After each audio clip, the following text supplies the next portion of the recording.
Ano naman bibigay ng tip? Wala lang. Share ko lang. Baka magustuhan nila. Baka ganyan yan. Hindi naman malalaglag yan kasi nga meron siyang oil seal. Kaya lang, pagka natukod na, tumamaro sa bracket, natutulak mo gano'n, nakagulog. Yan. So, ang gagawin natin, tuturo ko. Yan. Tatanggalin nila yung oil seal. Ngayon, babalik na rin nila yung pagkakabit na ito. Yan. Tapos, balik nyo na uli yung oil seal.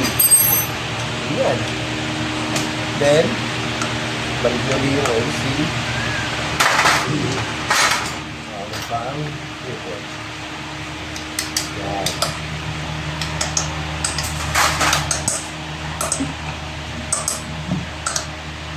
Okay na.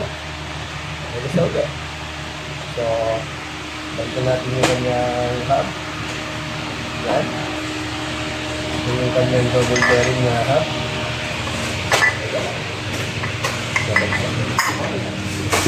Tapos, sasagba. Wala. Hindi lang ulo. Yan. Sa racing kasi, para tanggal-kapit ng gulong, hindi na makakabala kasi pagka nakakabit pa yung spacer, lalayan mo pa. So, kakain ng oras. So, ito mabilisan to.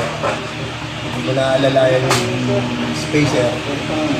Kaya yung tibay niya is nadagdagan na reinforce kasi na itong bearing ka nakatapat na dun sa bearing. Unlike nung wala pa itong isang bearing, nandito banda ang bearing na dati. So, prone siya sa alog na gano'n. No? Yan, prone siya sa gano'n. So, ngayon, naka-double bearing na siya. Kumbaga, na-lessen na yung prone sa alog. Kaya nito, naalogan na siya dati, nagkatama na yung reverse niya. Alright, bye-bye!